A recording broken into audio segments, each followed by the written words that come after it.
So, I can start off the video by setting up some question, asking if the Borderlands movie was really so bad, or try to delude you into thinking that there was some redeemable value this movie had to offer the world. I can't really do that in good faith. When the trailer dropped on YouTube, we all knew what it was, like a weather report before the inevitable natural disaster which was about to hit. It would never be in question if there would be damage. It was always a question of how bad was the damage going to be? In the aftermath of Borderlands 3, the game had a positive reception, but never truly scratched that Borderlands itch like 2 was able to with multiple playthroughs, high level caps, insane loot grinds, and an actually good story. But you already know about that part. In 2022, Tiny Tina's Wonderlands was released, which was generally a well-received spin-off, expanding the Assault on Dragon's Keep concept from Borderlands 2 into its own game. And new Tales from the Borderlands was released, which still just didn't get it. I don't want to beat a dead horse with this game because I don't think I'd have enough new to say about it to warrant its own video, and it was more a product of the direction of the series rather than being something to drive the direction of the series itself. Also, I don't have it in me to make that video, man.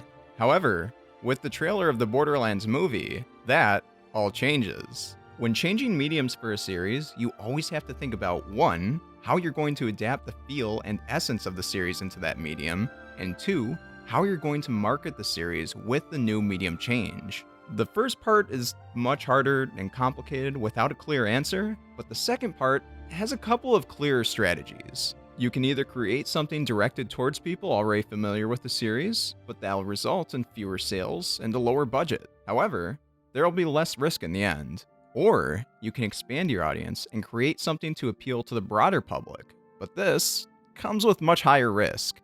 You can lose a lot of money since projects that appeal to the broader public are generally higher budget, especially with hiring celebrity actors, as well as the less measurable risk of damaging your brand. You can have the broader public think less of the series from having a bad showing, and you can damage your brand in the eyes of fans for having cynically sold out the brand without respect for what the series meant. You can probably see where I'm going with this video. You can also do a mix between the two. Just kidding. Nobody does mid-budget movies anymore for some reason. Now, even though I phrase these two options in a way that seems biased, they're both valid strategies.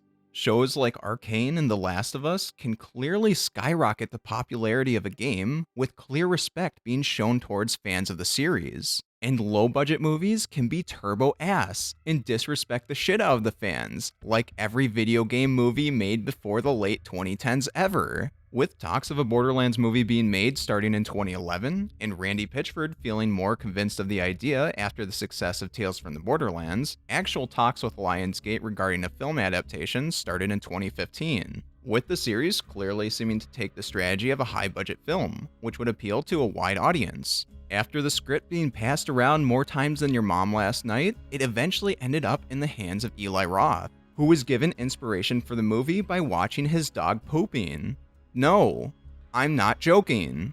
Let me read from this article for you. Roth has a pet of his own, a French bulldog, who gave him the inspiration he needed when pitching a Borderlands movie to Lionsgate.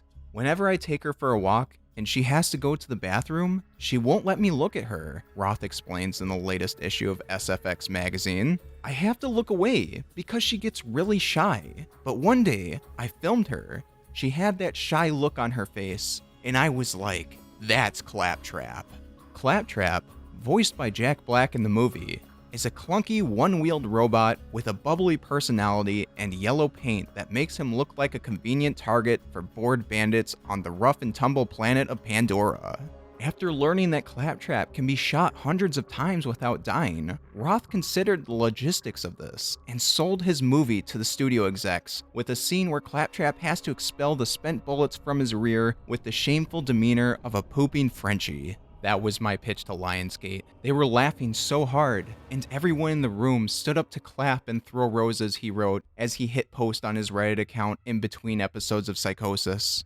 Filming began in April 2021, with reshoots taking place in January of 2023, and new writers and composers going in and out of the project like, oh, okay, I'm done making jokes about your mom. Honestly, with how many people's hands this passed through, filming seems like it was complete chaos. Along with the movie being inspired by literal dog shit, things were not looking good for the film adaptation.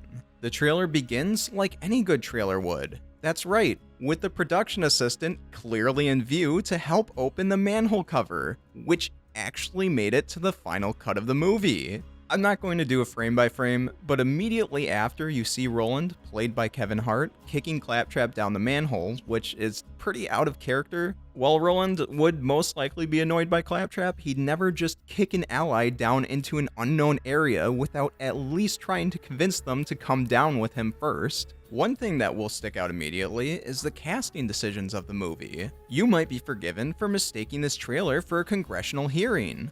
Why is everyone so old? Even though it's Kevin Hart, it can at least make sense for Roland being an experienced soldier and his canon age during the first Borderlands game being 34. At least he had the dedication to the role enough that he trained with actual Navy SEALs to prepare to play Roland, which, respect to Kevin Hart for that, honestly. And I was genuinely surprised that I did not actually hate him in this movie. Still would have preferred a different actor though. Besides Jack Black being cast as Claptrap, because I guess he's just in every video game movie now, I genuinely do not understand most of the casting decisions here. I'm still baffled to this day at the casting decision for Cate Blanchett to play Lilith.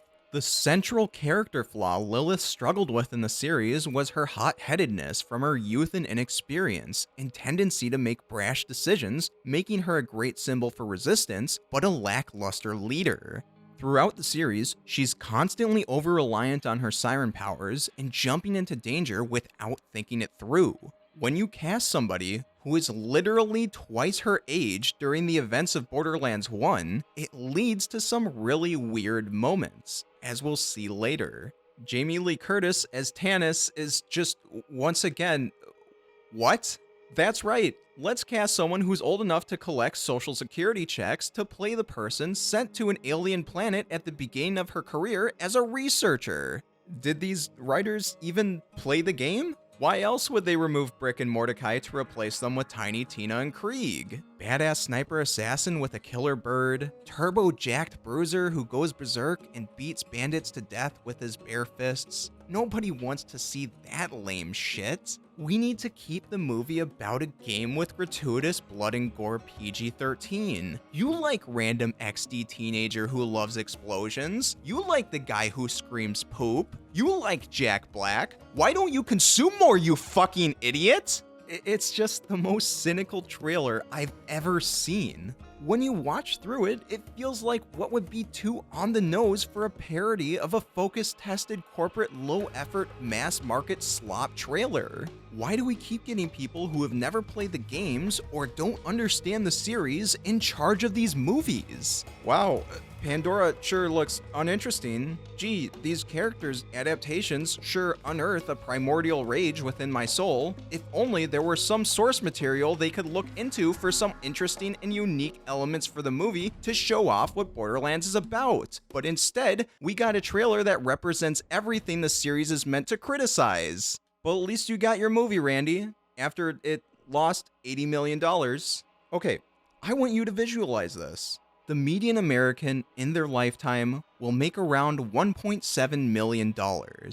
This movie took around $110 to $120 million to make, so we'll take 115 as the number for the budget. That means it took 67 lifetimes worth of income to make this movie. Keep that in mind as we go through this film. So, without further ado,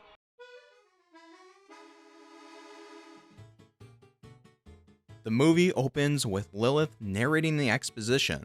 She talks about Pandora being a peaceful planet thrown into chaos after everyone decided to search for the vault there, even though the series constantly makes it a point that Pandora is a planet that hosts incredibly dangerous wildlife, even if there was no human involvement present. As opposed to the much less interesting actual story of Borderlands, I guess, where Pandora was a planet inhabited by prison labor used by Dahl for mining, but were driven out by Atlas after they reverse engineered Iridian technology from the vault they found on Promethea, with the citizens they left behind having to fend for themselves from the most sophisticated corporate military, extremely lethal wildlife, and dangerous freed psychopathic criminal slaves, while the entire galaxy, including the Vault Hunters, have a bigger interest in finding riches and treasures than in the planet-wide humanitarian crisis. But don't let an interesting background of the story that was right there for you to use to get in the way of losing an amount of money at the box office only 0.0004% of the planet will ever see in their lifetimes. God, Kevin Hart is so hilarious, isn't he? Why don't you consume more, you fucking idiot? The movie cuts to the space station having a breach, and the funniest man in the world, Kevin Hart, commenting on how the helmet of what's supposed to be the most powerful corporate army has no air holes. Not one level of thought there, huh? But man, didn't you laugh? Don't you see Kevin Hart is right there, you stupid moron? He rescues Tiny Tina from her cell, and you might be mistaken that the fight choreography is actually good in the movie, when it's actually that Kevin Hart is the only one who cared. As you immediately meet Krieg, who uses his force powers to push the Atlas soldiers away and knock out General Knox, as he brings his arm down rather than making a pushing movement. The next scene shows Lilith on Promethea, bringing the criminal she apprehended to the bar for some reason. Is this where she's turning in her contract? Because it sure seems like the bartender who I would want to suplex me has no idea what's going on with the dude. Is it to show how used to violence and underground activity the population is? Because that's immediately undermined when everyone flees the second they hear gunshots after Lilith kills the party of guys who approached her about a job. Obviously, it makes sense for people to run, but it would add a lot of character and world building, and even be kind of funny to have a couple people at least staying behind, either finishing drinks or sticking around to observe the situation while hiding under tables. Deucalion Atlas uses a face projector to offer a job to Lilith to rescue his daughter on Pandora, which she agrees to after seeing the payment. I don't know why he didn't just lead with that if she agreed that fast, but I guess we're just used to 40 IQ villains at this point in the series. She gets a beacon to activate for calling Atlas, and she arrives on Pandora. Lilith goes around asking people if they've seen Tina, pointing her in the right direction, and she gets on the bus driven by Marcus. You know, that bus, which told you more about Pandora in one scene than the entire movie has told you about the planet up to this point. She gets dropped off, and the environment on Pandora is just junkyards. Throughout the entire movie, this is every environment. I just don't get it. I feel like you're spending more budget to make the world less interesting. You could have a couple of shacks and farms or something to show you how people live when she goes past a village or something, but everything is just a trash heap. Sure, there was a good deal of that in the original Borderlands, but all the junk served a purpose. Every bit of material or tech left by Dahl was repurposed for other uses. Scrap was turned into towns, barracks were used as hideouts, and mines were transformed into strongholds. Every abandoned material told a story about how each group of people survived on the planet. Here, it doesn't add anything other than more opportunities to chew through your budget. Anyway, Lilith is approached by Claptrap as the lead went cold, and it just so happens he can access the Echo Net to search all cameras for Tina, since Lilith can't do actual bounty hunter things like, oh I don't know, researching information on Roland and who he would know on Pandora to get an idea of where they would be going and who they would be meeting up with. They find out Tina is in the Tundra Express. No, not the one with the snow and the Varkids. The one that's a desert junkyard, just like the rest of the planet. Lilith lines up the bandit in her scope to steal his vehicle, and he kindly jumps down to the ground with no impact effects as to maintain the PG-13 rating of the movie. She meets Tina, who tries to blow her up after she drops Atlas's pager and thinks nothing of the dynamite under the bed, before being attacked by Krieg and his omnipresent voiceover, which manifests itself into the universe without him needing to move his mouth. $115 million. General Knox shows up. Also, can we talk about the Crimson Lance outfits? Let me just do a side-by-side here so you can see the issue. Listen, either we make these look cool, or we make these functional. Not do neither.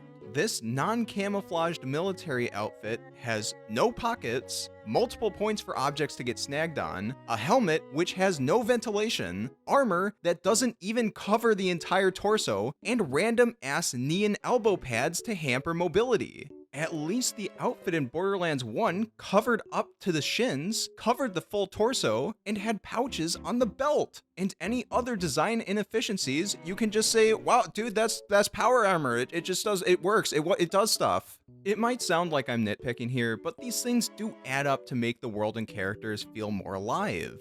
Atlas just sending in people without any body armor before actually offering the payment, as well as not telling Lilith that Tina might not want to go with her, makes him seem like a moron. Lilith, not even thinking about researching Roland while going after Tina, makes her seem like a bad bounty hunter, and garbage and scrap being everywhere with no sign of people actually living here makes the world not feel lived in or thought out. These things matter. Kevin Hart then picks up the crew, initiating a chase sequence which ends in Pisswash Gully, which I guess they repurposed as an area full of Thresher piss. I don't necessarily have a problem with this, just do Threshers do this everywhere they go, or is this a specific spot where they go to pee?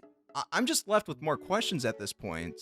But they jump the gully through the gullet and escape Atlas. One of the tires blows on the truck and Kevin Hart and Lilith agree to work together since now Atlas will want to kill her for what she did. Lilith learns the group is after the vault to use it for good, and they go to Sanctuary to find a researcher who can help them. When they arrive, they all wear hologram masks, which nobody else is wearing. That 100% would not draw attention to them in a city occupied by Atlas while they're actively on the hunt for criminals at large in the area in one of the largest population centers. I will say though that it is completely in character for Marcus to have booth babes working for him to sell weapons, and is something I can totally see him doing. Picking Benjamin Byron Davis to play Marcus is probably the best casting decision of this movie. Good job, man. The group then makes their way to Moxie's when Roland is noticed by Bobby Lee, and the elite soldier proceeds to not only look back, but take the mask off to the Atlas soldier while Lilith talks to Moxie about where to find the scientist to learn more about the vault key. I get that he's trying to take out the person who recognizes him, but there were so many better ways to handle this, like going somewhere secluded, or just keep walking in the first place.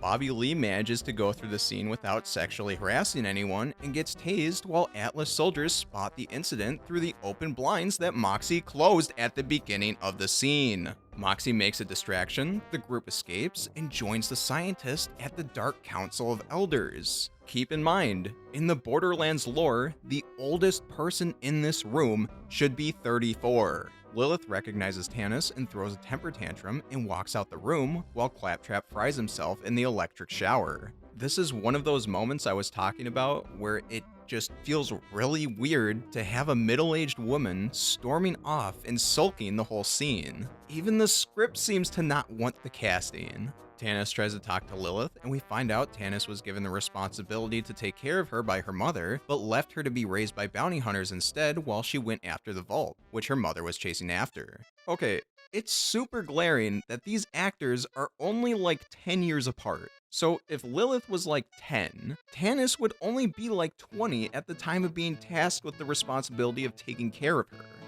I don't know, dude. The timeline is just weird. But if they were creative writers, they could have had an interesting backstory with Tannis not being able to handle the responsibility of raising a child at that age and subjecting Lilith to a life of misery because she wasn't ready to take care of another human being. But haven't you seen Kevin Hart, man? That dude is so fucking hilarious. The next scene is one of the few actual alright scenes of the movie. Tina walks out to Lilith on the balcony, and you learn more about Tina being a clone infused with Iridian blood to be used as a tool to open the vault, with Lilith reassuring her at the end of the scene that Atlas won't find her. It contrasts nicely with the last scene, with Lilith seeing a bit of herself in Tina and choosing to protect her rather than running away like Tannis did, highlighting the more heroic aspects of her character. The next morning, Claptrap rolls around town to find spare parts as an extremely recognizable robot, instead of doing literally anything else like asking the scientist who is right there. but instead decides to pick the dialogue option that's clearly there as the wrong option that developers put in games for the memes, while Moxie is interrogated by Knox and Bobby Lee after the directors decide to trust him around that many women. And oh, would you look at that, the curtain thing again. Tannis shows the crew a journal that talks about the vault key, which is located in Caustic Caverns. Claptrap then tells the group he got spotted, and they all get smuggled out through the trash by Moxie. We then get the famous scene of the manhole being opened by Krieg, Tannis, Claptrap, Roland, Lilith, Tina, and extra number 15. Tannis tells everyone about Caustic Caverns being left over from chemicals in the city's mining operations, and everyone makes their way across the unstable catwalk by distributing the group's weight all in the same section, while not holding onto the pipes that are right there. You know how in Borderlands 2, Caustic Caverns was an expansive cave network with crystalline structures and creatures which were mined by Dahl as they extracted all possible natural resources without any care or concern for the environment? Well, there it was, that one hallway. I don't know if they expected Borderlands fans to soy point as soon as they heard Caustic Caverns or something. It just seems like a weird scene to add with nobody's expertise on display. It's just like, yep, there's acid, next scene. The group then finds markings of the bloodshots and comments that these are the psychos that the psychos are afraid of. Roland then says there are too many bandits to shoot, and everyone has a collective idea to send Claptrap in to make a distraction, who then gets shot up. They then make it to a storage room that for some reason hasn't been ransacked by bandits, and Lilith manages to find the key after she's drawn to it. We then get the famous scene which had the executives at Lionsgate shitting and pissing and coming as they thought you would be stupid enough to enjoy the first psychological war crime ever caught on film. This then attracts the bandits, who I guess just conveniently forgot their guns. They fight through the caves and find an elevator, which Tannis fixes for the crew, while Roland and Krieg go out to distract the bandits. The Bloodshots then gather at the gate, but it's all good because Roland and Krieg use their teleporting powers to get in the elevator with everyone else. However, a wiring problem occurs, and Roland stays behind to fix it before getting overwhelmed by bandits. The elevator goes way too fast, but Tina manages to use her siren powers to teleport everyone out. This section is the most egregious example of the writer's infatuation with tell, don't show. They tell you these are the psychos are afraid of. They tell you that they're not going to shoot their way out of this one, and then they proceed to shoot their way out of this one, and the super duper dangerous Bloodshots just completely forget about having firearms, except for the one guy with the flamethrower that thought he looked really cool before dying instantly. This is the perfect opportunity for the bandits to act like total bastards. They literally have a hideout with an underground facility filled with acid, tunnels, twists and turns, and the most they ever make use of it is a group of guys that instantly give themselves away with their light up masks in the dark. The only cool use of the environment was when Roland shot up the pipes to block off an entire path with acid. Just because it's a comedy, and I use that term lightly, actually, you know what? With the Austin comedy scene nowadays, maybe Offensive and Dogshit is using the term properly now. It doesn't make it an excuse to completely forget about shot continuity or using the environment to set up interesting fight scenes and showing that the bandits you're saying are dangerous are actually dangerous and take advantage of the confusing and hazardous terrain to fight their enemies. You know, the entire reason the US lost the Vietnam War. You know what? It's comedy, so we can throw out all conventions of good writing, directing, and being funny. God, that pooping scene was hilarious. Didn't you realize it's modern year? You just don't understand the importance of comedy. We're truth tellers. We tell the truth. We make fun of minorities. We interview war criminals without any journalistic integrity. Just call it comedy, and nobody can ever criticize your work again. The party then takes shelter in a mine as Tannis pulls out the vault key that apparently they forgot to use the budget on. It shows them the location of the vault, and you learn the siren is the third piece of the vault key and might kill Tina when it opens the vault. You then see Roland push bodies off of him. As it turns out, yes, you can shoot your way out of this one. The next scene has the group making camp for the night as Claptrap gives the broken Atlas receiver to Lilith, who then goes on to smash it. A drone with Atlas's hologram immediately shows up since the device had a tracker in it. Tiny Tina then overhears the conversation, which sounds kind of weird with no context, and tosses a grenade at Lilith since she thinks she's been working with Atlas this whole time. The next scene has Lilith walking through the village where she grew up as a kid, with a flashback to the village getting raided by bandits and her getting rescued by Jamie Lee Curtis, who is looking like a pretty rough 20-something years old right now. Lilith finds the house she grew up in as a kid, and Claptrap projects a hologram of her mom telling Lilith she's her very special PogChamp, and she sent Claptrap to show Lilith her destiny, prompting Lilith to chase after Tina. Tannis and company find the vault, but it turns out Tina isn't able to open it. Atlas shows up with his army, but Roland shows up, surviving only due to the power of friendship, which inspires Nox to join them and get killed instantly. But hold on, wait, it's Lilith, Claptrap, and no fucking way. You find out Lilith is actually the daughter of Iridia and agrees to open the vault in exchange for letting everyone go free. Lilith then has her siren powers awaken and attacks Atlas as she makes her friends invincible during the final fight scene of the movie. However, she then gets blasted and tries to destroy the blaster on the ship, but is unsuccessful as her friends lose their invincibility. She then wakes up to shield another blast from the ship. Creed kills Crom. Yes, the guy who looks like Sledge is actually Crom, and destroys the ship. Atlas then takes Tina hostage, and Lilith opens the vault for him. She steals the shield, and he gets eaten by the vault monster. The movie then ends with Sanctuary celebrating and Lilith flying into the sky to make the Firehawk symbol.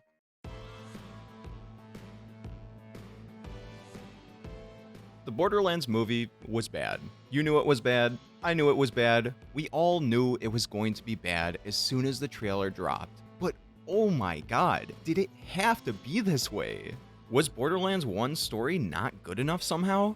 Did we have to get all of these celebrity actors in the movie instead of going with a quote-unquote lower budget series, which has seemed to be working for other games so far? How is it that this movie ran in the same budget range as the entirety of the first seasons of The Last of Us, Fallout, or Arcane? The level of blatant incompetence is genuinely unacceptable.